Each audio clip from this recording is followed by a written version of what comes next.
आपकी energy balance हो गई है और आपका रियूनियन हो चुका है, क्योंकि पहले आपका इनर रियूनियन होता है, उसके बाद ही आउटर होता है।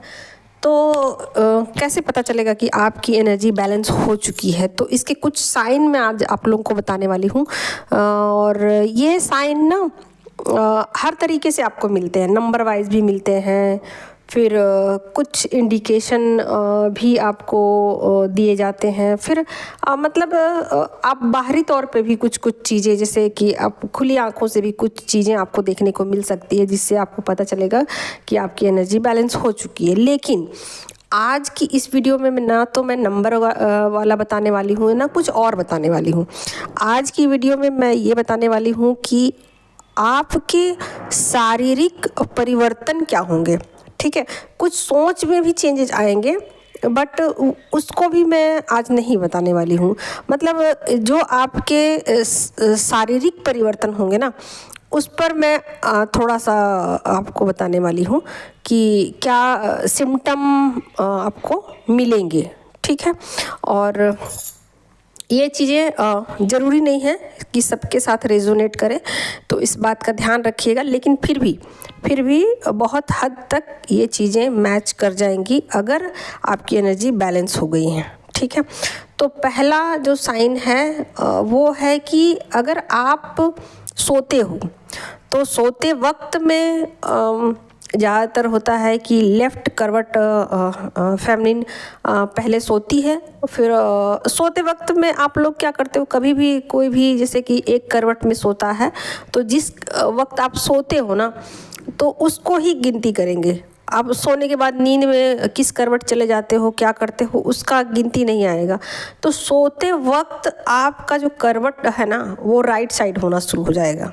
ठीक है, और इससे पहले आप लेफ़्ट करवट होकर के सोते थे, और जब आपकी एनर्जी बैलेंस हो जाएगी ना, तो आप ज़्यादातर राइट करवट मतलब लेकर के सोओगे। और नींद में आने के बाद तो आप कभी भी अपनी जो सोने की अवस्था है उसको चेंज कर सकते हो, और होता ही है ऐसा।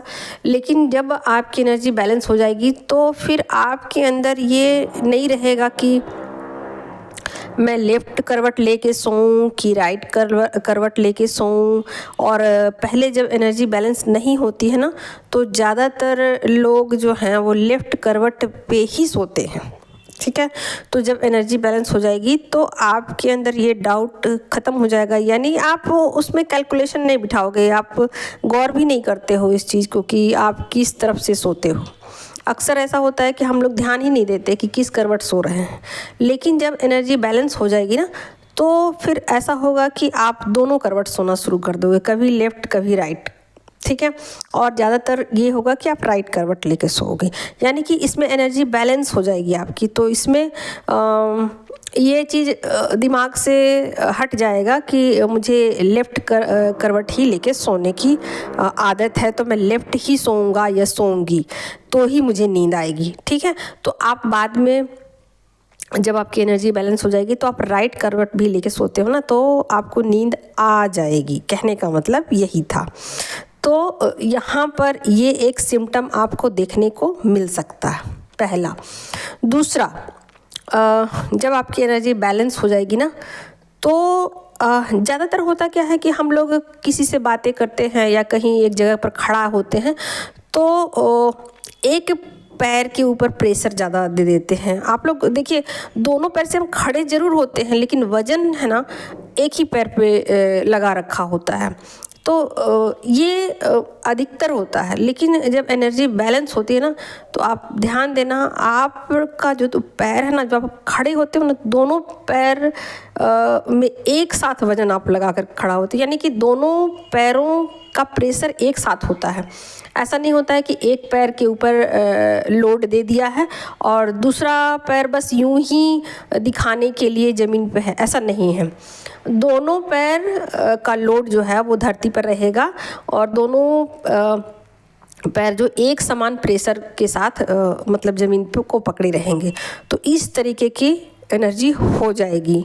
और पहले जो है आप लोग गौर ही नहीं करते, नहीं तो गौर करोगे छोटे छोटे सिम्टम हैं जो वो आपको देखने को मिलेंगे कि अधिकतर लोग खड़े होते हैं किसी जगह पर, मान लीजिए कि दीवार पकड़ के खड़े हो गए या बालकनी में खड़े हो गए, तो ज़्यादातर लोग क्या करते हैं, एक पैर पे ही वज़न ज़्यादा देते हैं और दूसरा पैर बस ऐसे ही टिकाने के लिए होता है।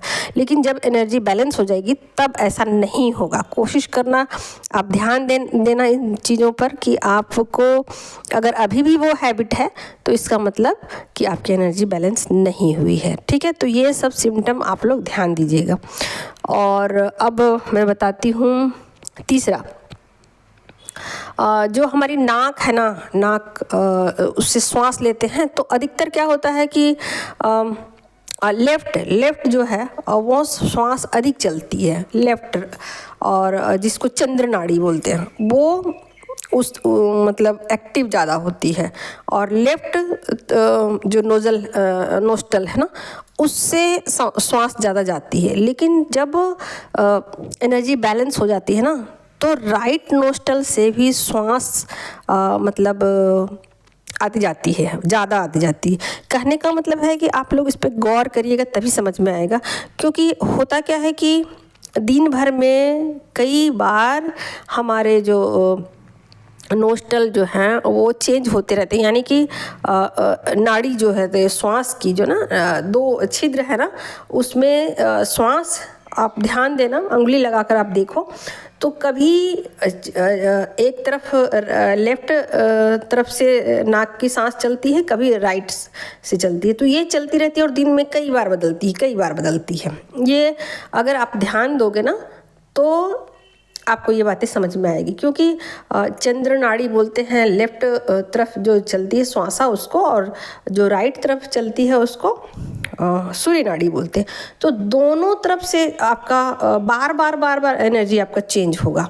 आप ध्यान देना कि जब आपकी एनर्जी बैलेंस हो जाएगी ना तो बहुत जल्दी आपकी एनर्जी जो है वो चेंज होगी। और कई बार आपको ऐसा फील होगा कि आप श्वास ही नहीं ले रहे हो, तो इसका मतलब ये होगा कि आप थोड़े समय के लिए आपका जो है वो सुषुम्ना नाड़ी एक्टिव हो गई है। तो जब आपकी एनर्जी बैलेंस हो जाएगी ना तो दिन में कई बार आपकी सुषुम्ना नाड़ी जो है वो एक्टिव हो जाएगी। यानी कि ना तो आपको लगेगा कि आप राइट से सांस ले रहे हो, ना तो आपको ऐसा लगेगा कि आप लेफ्ट से सांस ले रहे हो।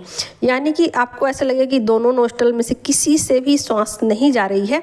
ऐसा लगेगा कि सांस रुक गई है, लेकिन आपको इसका फीलिंग नहीं आएगा कि आपकी सांस रुक गई है। आपको ऐसा लगेगा कि आप बहुत स्टेबल फील कर रहे हो, बहुत कूल फील कर रहे हो, बहुत काम फील कर रहे हो, बहुत शांति फील कर रहे हो। तो ऐसा दिन में कई बार हो जाएगा, ऑटोमेटिक रूप से हो जाएगा।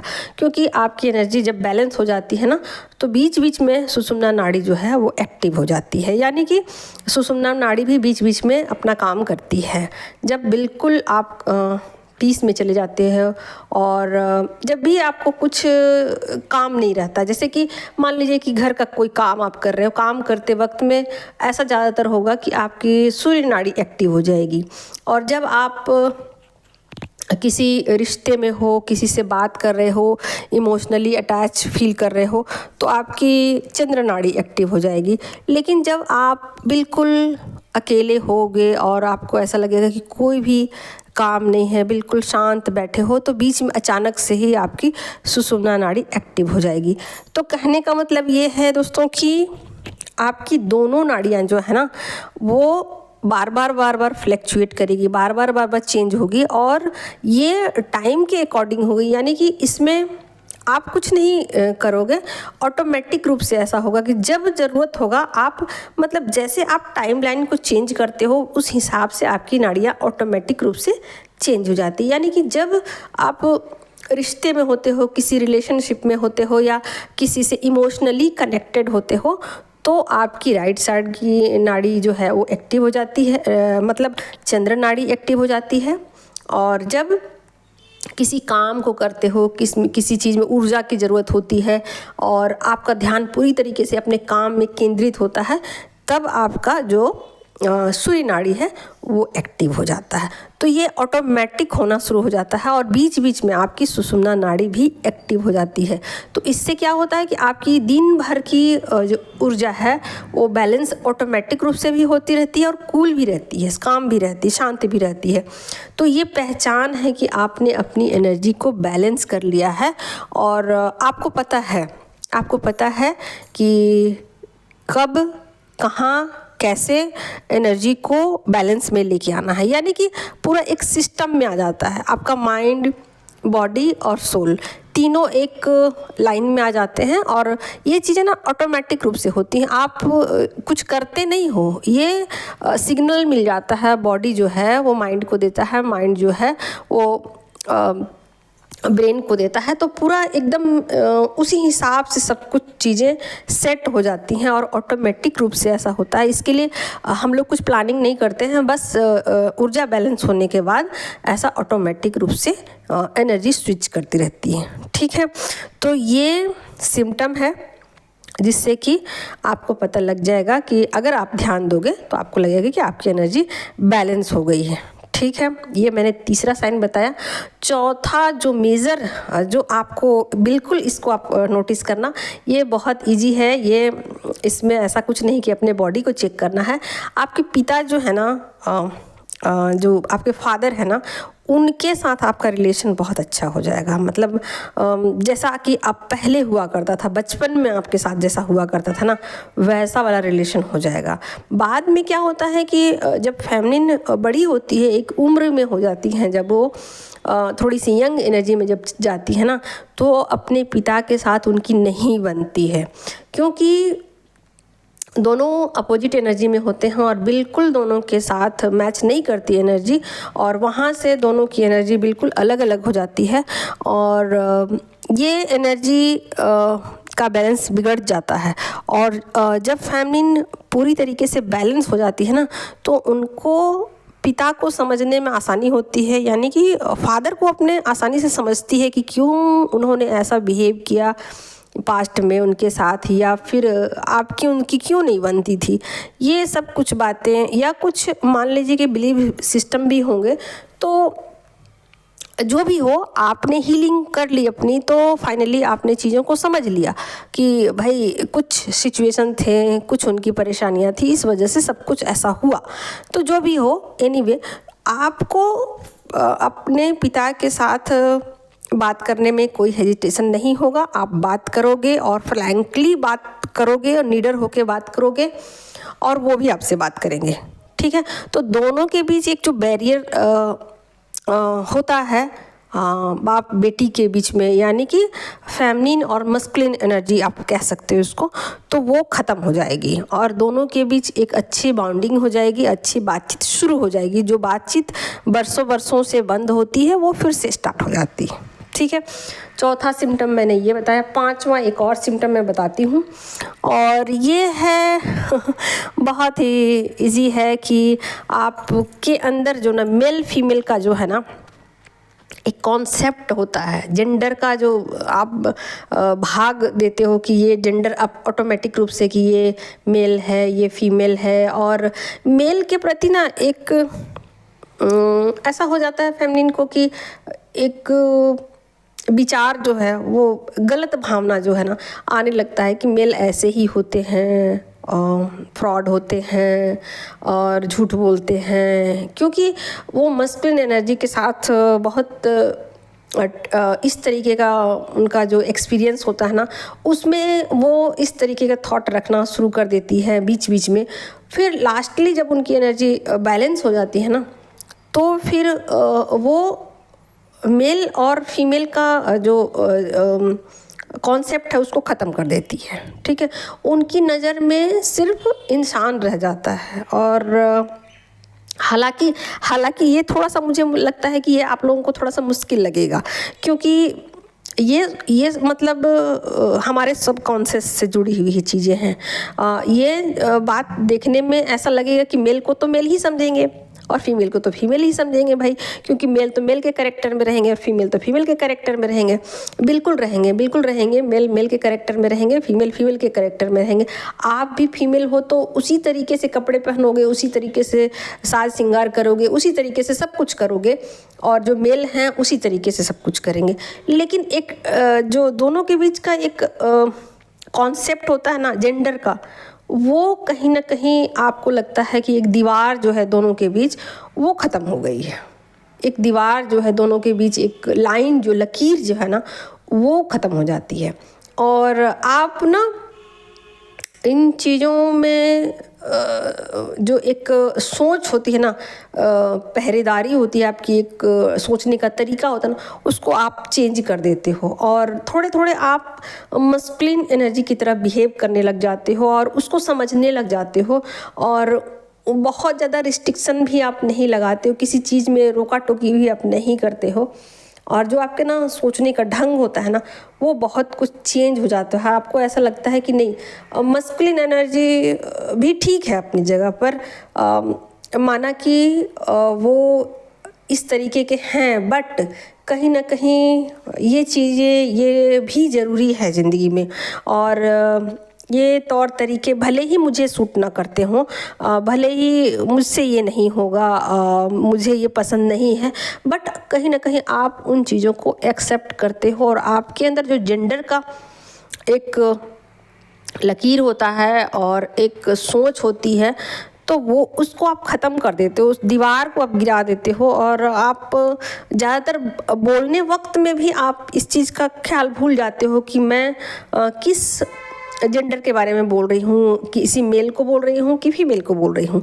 तो भले ही ये चीज़ होगा कि आप केयरफुली आप अपने शब्दों को यूज करो, बहुत ज़्यादा कड़ाई के साथ अगर आप पेश आते हो कि नहीं नहीं मुझे बोलना है ऐसा कि वो मेल है तो मेल की तरह बोलना है, फीमेल है तो फीमेल की तरह, तो आप कर लोगे। लेकिन अगर आप मान लो कि बिल्कुल ढिलाई दे दोगे तो आप जेंडर का ख्याल भी अपने दिलो दिमाग से निकाल दोगे, यानी कि जेंडर का जो एक बैरियर रहता है ना उसको आप गिरा दोगे और आप मेल के साथ भी ईजिली बात कर पाओगे। ईजिली जो एक आपके अंदर हेजिटेशन जो होता है ना वो ख़त्म हो जाएगा।